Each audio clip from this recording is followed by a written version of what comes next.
Hello everyone. Let us see the question number 7 of exercise 1.3.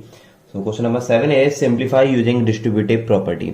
देखिए first question is minus 75 multiplied by 9. We have to solve this question with the help of distributive property. But distributive property is a into b minus c और b plus c equal to a into b minus a into c.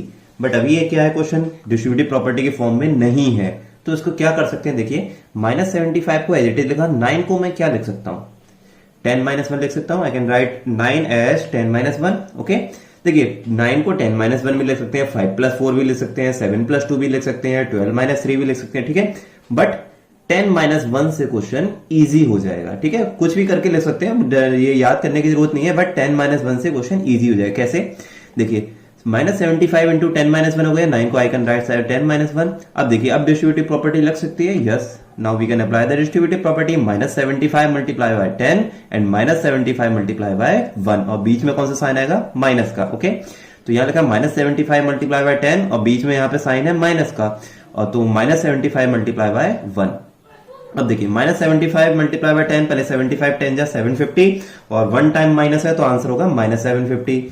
और ये minus as it is, और -75 into 1 होता है -75 होता है. Now we will open the bracket, minus minus will get plus, -750 और minus minus plus 75. अब दोनों क्या है, डिफरेंट साइन है, डिफरेंट साइन में सब्ट्रैक्ट होता है. 750 में से 75 सब्ट्रैक्ट करेंगे तो आ जाएगा 675 is the final answer. Okay, तो यहां पर हमने क्या करा, 9 को कन्वर्ट कर लिया 10-1 में. तो ये हम ध्यान रखना है कि खुद से आप किसी में भी कन्वर्ट कर सकते हैं, लेकिन अगर 9 को अगर 4+5 में कन्वर्ट किया होता तो यहाँ पे 75 की 4 से मल्टीप्लाई करानी पड़ती, जो कि टाइम कंज्यूमिंग होता है ना, उसमें हमें टाइम लग जाता. और 10-1 से देखिए ओरली हमने सॉल्व इसको कर दिया, कहीं भी कैलकुलेट करने की जरूरत नहीं पड़ी. नेक्स्ट बी पार्ट है 365 इंटू 99. ओके, तो 365 को एज इट इज लिखा, 99 को आई कैन राइट 100-1. ओके, तो 100-1. अब देखिए डिस्ट्रीब्यूटिव प्रॉपर्टी फिर से लगा दी, a into B minus C वाली लगेगी, a into B minus A into C. यहां पे देखिए ब्रैकेट में जो प्रॉपर्टी यूज करेंगे उसे हम अप्लाई करके शो जरूर करेंगे. ठीक है, अब क्या किया, 365 की 100 से मल्टीप्लाई और माइनस का साइन एज इट इज, और 365 की 1 से मल्टीप्लाई. तो यहां पे देखिए 1 से मल्टीप्लाई हो गया, 365 की 100 से तो 2 zero as it is put कर दिए, और 365 into 1 that is 365. Now 36500 36500 minus 365, जब सब्ट्रैक्ट करके आप इसे रफ सॉल्व करेंगे तो आएगा 36,135 is your final answer. Next है -207 इंटू 98. देखिए -277 एज इट इज, और 98 को आई कैन राइट 100-2. ठीक है, और distributive property a into B minus C that है a into B minus a into C.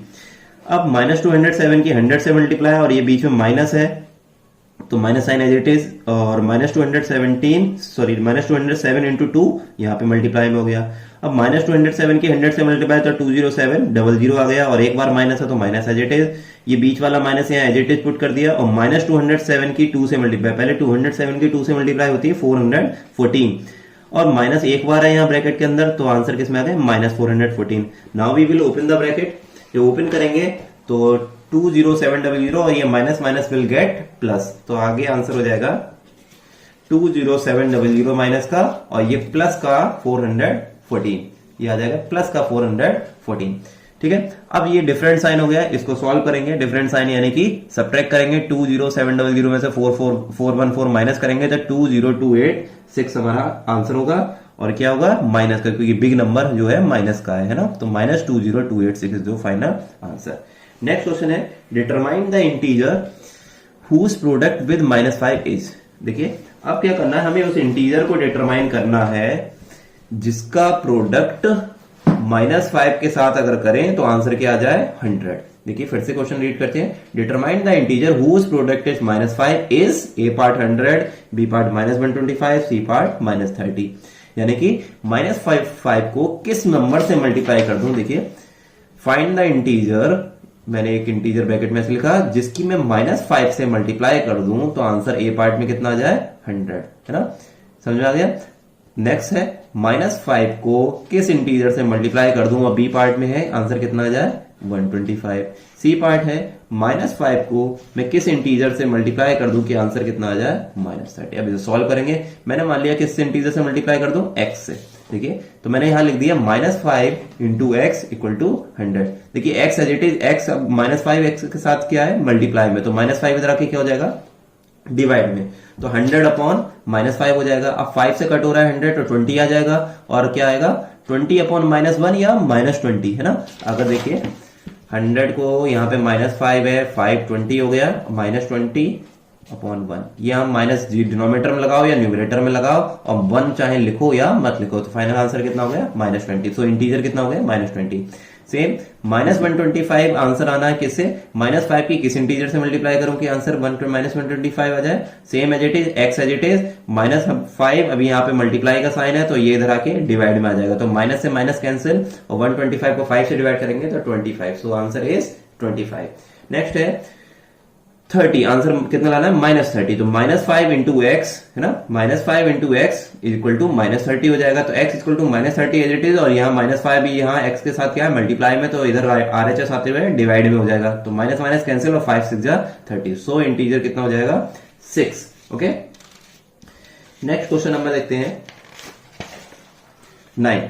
Question number 9 को आपको मैं फोटो मैंने क्लिक करके भेज ही दिया है, आप एक बार देख लेंगे, मैं रीड करता हूं इसको, देखते हैं। क्वेश्चन नंबर 9 लिखा हुआ है, during peak summer the temperature of a room is 45 degree centigrade, यानी कि रूम का टेम्परेचर कितना है 45 डिग्री सेंटीग्रेड।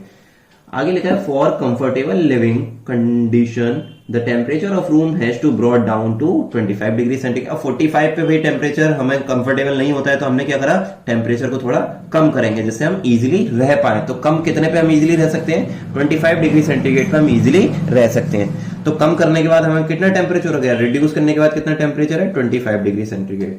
तो आप ये बताइए 45 है, 25 पे आप इजीली रह सकते हैं, तो आपको कितना टेम्परेचर कम करना पड़ा, आप खुद बताइए। आपके पास 45 रुपीज है, अब फिर कम होके आपके पास 25 रुपीज रह गए, तो आपके पास कितने रुपीज कम हो गए, यस 20 रुपीज आपके कम हो गए ना। 45 में से 25 माइनस कर दो तो 20 रुपए आपने कम हो गए, यानी कि कहीं खर्च कर दिया। ऐसी अभी टेम्परेचर नॉर्मल 45 है और आप 25 पे इजीली रह सकते हैं, यानी कि टेम्परेचर कहां तक लाना है 25 तक लाना है, तो कितना कम करना पड़ेगा, यस 45 में से 25 माइनस कर देंगे, 20 डिग्री सेंटीग्रेड आपको रिड्यूस करना पड़ेगा टेम्परेचर में। अब ये किसकी हेल्प से करते हैं, एसी की हेल्प से। तो क्वेश्चन में लिखा हुआ है if an air conditioner being down 2 degree centigrade per minute. अब एसी का क्या है, एसी की हेल्प से हम ये 10-20 डिग्री सेंटीग्रेड टेम्परेचर कम करेंगे। अब एक बात ये आप सोचिए कि एसी में टेम्परेचर कम करने से रूम का टेम्परेचर एकदम में 1 सेकंड में कम हो जाता है, नहीं। एसी क्या करती है, एसी धीरे धीरे रूम को कूलिंग या कूलिंग करती है ना, धीरे धीरे उसमें से कोल्ड एयर आती है, तो धीरे धीरे रूम का टेम्परेचर कम होगा, एकदम से नहीं। तो आपने क्या लिखा होगा क्वेश्चन में, टेम्परेचर रिडक्शन बाय एसी इन 1 मिनट, यानी कि 1 मिनट में कितना डिग्री टेम्परेचर कम कर सकती है एसी, 2 डिग्री। तो आप खुद बताओ, जब 1 मिनट में 2 डिग्री सेंटीग्रेड टेम्परेचर कम कर सकती है एसी, तो 20 डिग्री सेंटीग्रेड को कम करने में कितने मिनट लगेंगे, है ना। 1 मिनट 2 डिग्री सेंटीग्रेड, तो 20 डिग्री सेंटीग्रेड को 10 मिनट, बिल्कुल इजी है। तो नेक्स्ट लाइन में लिखा है time taken by AC to reduce 20, हमें कितना कम करना है 20 डिग्री सेंटीग्रेड कम करना है, तो क्या करेंगे 20 डिग्री सेंटीग्रेड को 2 से डिवाइड कर देंगे, तो आंसर आ गया 10 मिनट। ओके, तो 10 मिनट में हम टेम्परेचर 45 से 25 ले आएंगे, किसकी हेल्प से, एसी की हेल्प से। अगर इफ एसी कितना कम कर रही है 1 मिनट में, 2 डिग्री सेंटीग्रेड रिड्यूस कर रही है तो। नेक्स्ट क्वेश्चन नंबर 10 है, in a quiz competition for every correct answer 10 points are awarded, यानी कि एक क्विज है उसमें करेक्ट आंसर देने पर 10 पॉइंट्स मिलते हैं, यानी कि प्लस लगा दिया। But for every wrong answer 5 points are deducted, wrong answer के लिए 5 पॉइंट काट लिए जाते हैं, डिडक्ट के लिए देते हैं, यानी कि ये -5। And no points are given if the question is not answer, अगर क्वेश्चन आप नहीं देते हैं, लीव कर देते हैं, तो कोई भी आपको पॉइंट नहीं मिलेगा, नो आंसर का 0 मिलेगा, मींस ना ही आपके काटे जाएंगे ना ही आपको दिए जाएंगे। ओके, तो ए पार्ट में कहा है राहुल, फॉर राहुल लेकिन Rahul give 10 correct answer, Rahul ने 10 करेक्ट आंसर दिया। अब देखिए 10 करेक्ट, एक आंसर पे कितना मिल रहा है 10, तो 10 करेक्ट आंसर पे कितने मिल जाएंगे 100, 10 इंटू 10, तो करेक्ट इक्वल टू 10 आंसर, तो 10 इंटू 10 यानी 100 मार्क्स से 100 पॉइंट्स मिल गए। राहुल ने रॉन्ग दिए कितने आंसर, 3 रॉन्ग दिए, तो 3 रॉन्ग, एक रॉन्ग पे कितना मिल रहा है -5 नहीं -5, तो 3 रॉन्ग पे कितना मिल जाएगा माइनस का 15 हो जाएगा। ठीक है, राहुल ने नो आंसर रिप्लाई कितनों का नहीं दिया, 2 क्वेश्चन का रिप्लाई नहीं दिया, यानी कि उसको 0 मार्क्स मिले, यानी कि 0 मार्क्स। ओके, तो 0 मार्क्स हो गए यहाँ पे। तो टोटल राहुल के मार्क्स कितने हो गए 100 प्लस -15 प्लस 0। तो टोटल मार्क्स ऑफ राहुल हो गए 100 प्लस -15 प्लस 0। तो ये ब्रैकेट ओपन करेंगे तो 100 माइनस 15 ये plus minus minus plus 0 100 minus 15 होता है 85। तो राहुल के मार्क्स हो गए 85। ऐसे ही गौरव को सॉल्व करेंगे। गौरव को थोड़ा सा शॉर्ट में करते हैं, देखते हैं। गौरव गिव्स 8 करेक्ट आंसर। तो 8 करेक्ट आंसर है तो कितने मार्क्स हो गए 8 इंटू 10, क्योंकि एक आंसर के कितने थे 10 मार्क्स। तो 8 इंटू 10 लिख दिया plus and 4 wrong answer, 4 wrong answer हो गए। 4 रॉन्ग हो गए यानी कि एक रॉन्ग पे कितना मिल रहा था -5, तो 4 पे कितना हो गया 4 इंटू -5, तो यहां हो गया 4 into -5 and give no answer to 4 question. 4 question का आंसर नहीं दिया। देखिए क्वेश्चन में करेक्ट कर लीजिएगा 3 क्वेश्चन, हालांकि 4 का हो या 3 का हो या 5 का हो कोई भी आंसर में इफेक्ट नहीं पड़ेगा। रीजन उसका ये है आंसर नहीं दिए तो मल्टीप्लाई तो 0 से ही होगी। यहाँ चाहे 4 इंटू 0 लिखूं या 3 इंटू 0 लिखूं या 5 इंटू 0, आंसर यहाँ पे 0 ही होना है, तो इफेक्ट नहीं पड़ेगा। लेकिन यहाँ पे 3 क्यों होना चाहिए, क्योंकि देखिए राहुल की अगर बात करें तो राहुल ने 10 क्वेश्चन के आंसर सही दिए, 3 के गलत दिए, 2 के नहीं दिए। तो टोटल कितने क्वेश्चन पूछे गए थे राहुल से 10 प्लस 3 प्लस 2 15 क्वेश्चन पूछे गए थे। ऐसे ही गौरव को जरा चेक करिए 8 क्वेश्चन, ये 8 और 4 12 और 4 16। तो क्विज में गौरव से 16 क्वेश्चन पूछे गए, तो ऐसा तो थोड़ा सा डाउटफुल लग रहा है। अगर 4 भी लिखोगे तब भी कोई अंदर नहीं पड़ेगा, यहाँ 4 भी लिख सकते हो। बट क्वेश्चन की हेल्प से हम देख रहे हैं उधर 16 क्वेश्चन पूछे गए, वहां 15 क्वेश्चन मुझे, इसलिए मैंने यहां कहा कि यहाँ 3 लिख सकते हैं, बट आप 4 भी लिख सकते हैं। तो यहाँ पे 4 इंटू 0 हो जाएगा। तो यहाँ 8 इंटू 10 4 इंटू -5 हो गया -20, और ये ब्रैकेट ओपन होगा तो प्लस माइनस माइनस हो जाएगा, और 3 इंटू 0 का हो या 4 इंटू 0 का हो तो यहाँ 0 ही हो जाएगा। अब 80 माइनस 20 होता है 60। तो गौरव का स्कोर आ गया। लास्ट है सुनीता गिव्स 12 करेक्ट आंसर। तो 12 1 टू 10 10 मार्क्स हो गए 12 के हिसाब से, एंड 2 रॉन्ग आंसर। 2 रॉन्ग यानी 2 इंटू -5 हो गया, और 1 का उसने रिप्लाई नहीं दिया, नो रिप्लाई है ना, तो 1 इंटू 0। तो 10 इंटू 12 हो जाएगा 120, 5 इंटू 2 इंटू -5 हो जाएगा -10, और 0 हो जाएगा 20, 120 -10 हो जाता है 110। तो सुनीता का स्कोर कितना रहा 110। तो लास्ट में पूछा है हु इज द विनर, ठीक है। तो विनर कौन है सुनीता। सुनीता का स्कोर सबसे ज्यादा देखिए 85, 60 एंड 110। तो who is the winner, Sunita is the winner. So बस एक 11th क्वेश्चन बना, उसे हम कल देखते हैं। सो आज के लिए इतना ही। Thank you so much and keep revising.